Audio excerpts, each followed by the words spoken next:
Hello, welcome back to the Board Games 4K YouTube channel, and this is a channel where we give you reviews, playthroughs, unboxings, but today we're going to be continuing our run through of our top 100 board games of all time. Today we're going to be looking at number 40 down to 31. There's plenty of decent games on this list, and as we get closer to number one, they're going to get even better. So tell us what you think, leave a comment in that section down below, but we're going to get on with this list right now.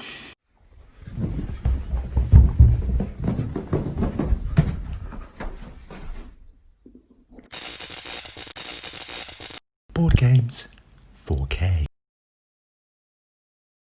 So number 40 on this list is a worker placement game. It's called Sulking, the Mayan calendar. I'm not talking about sulking as in like sort of sulking, but bad gags aside, this is a worker placement game that is so simple. You're going to be placing your worker on the board and you're going to be taking it off. This game raised a few eyebrows when it was first released back in 2012, I think it was, because it comes with these plastic gears that you have to turn at the end of every round. It looks absolutely amazing, I must say, but really the gears are sort of like a bit of a gimmick because all they do is act as like a game timer at the end of the day. When you first play this game, you're thinking, well, it's well simple because all you're going to be doing is placing a worker on, taking it off, but that hides a multitude of options that are available. Do you leave your worker on to get the immediate but low value rewards, or do you leave it on and end up with less, but then you get more when you take it? I love this game.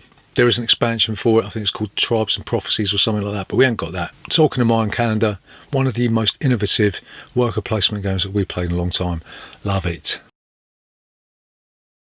Number 39 on this list is maybe a little bit of a cheat because they roughly are the same sort of game. Okay, we're talking about Friedrich or Maria.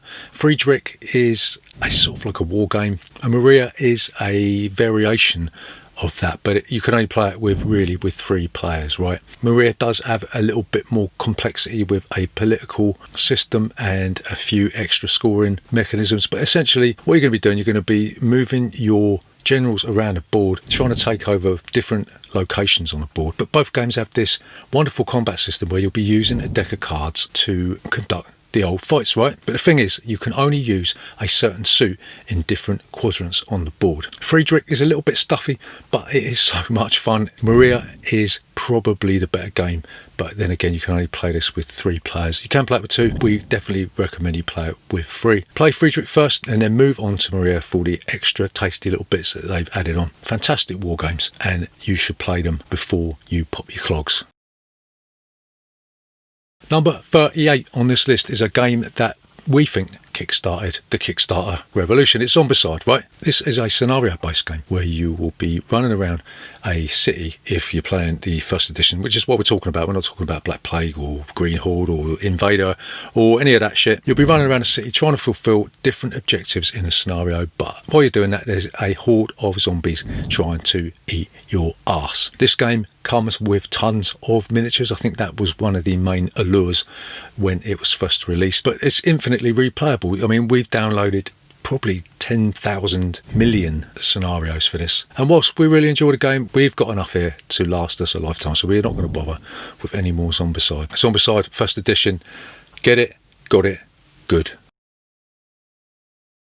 37 on this list is a game where everything is up for grabs. It's Chinatown. In this game, you will be trying to take control of different locations on the board, and you'll be building restaurants and trying to trade your way to victory. This game is pure negotiation, no doubt about it. It's probably the best negotiation game that we have played in a very long time. It looks a bit crap these days. It has just been reprinted. We did hear that a second edition was on the way, but it hasn't transpired. So Chinatown, if you love negotiation games like Cosmic Encounter and all that sort of crud, then Chinatown is definitely one you should be checking out, right?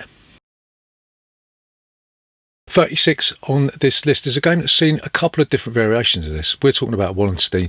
It's also seen a re-theme in feudal Japan called Shogun, right? The main draw of Wolenstein was originally this big old cube tower that appears in several games like Amerigo and obviously Shogun. You'll be trying to control different counties and you'll be building premises, and battles will be fought by using the cube tower. Wolenstein has got so much depth. It's a fantastic war game. It's designed by Dirk Henn, the same guy who did Alhambra and several other classic games, and it doesn't really matter which iteration of this you pick up, whether you pick up Shogun or this one, but we definitely recommend that you do so. In fact, we demand that you do so. 35 is another dexterity game.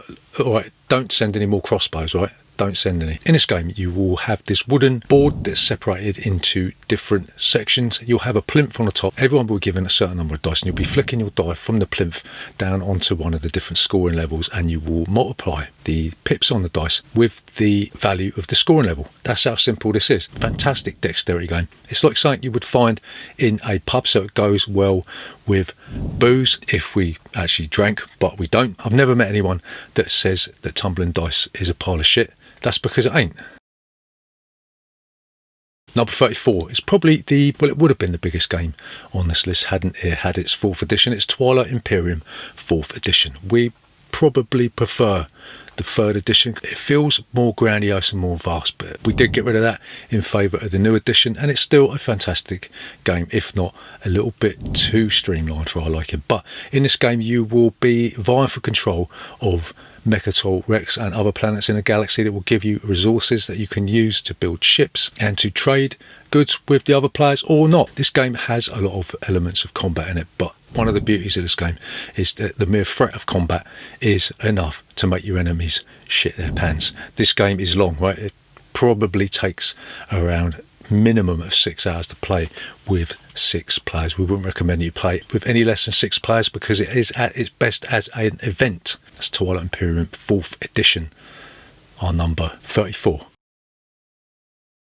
Number 33 is a game by Eric M. Lang. This is Arcadia Quest. This game is another simple miniatures type skirmish game. It uses what they call chibi figures, the anime type characters. In this game, you will be move and attack or attack and move, and you'll be trying to work your way through a scenario book, upgrading your characters along the way and try to fulfill the objectives of each scenario.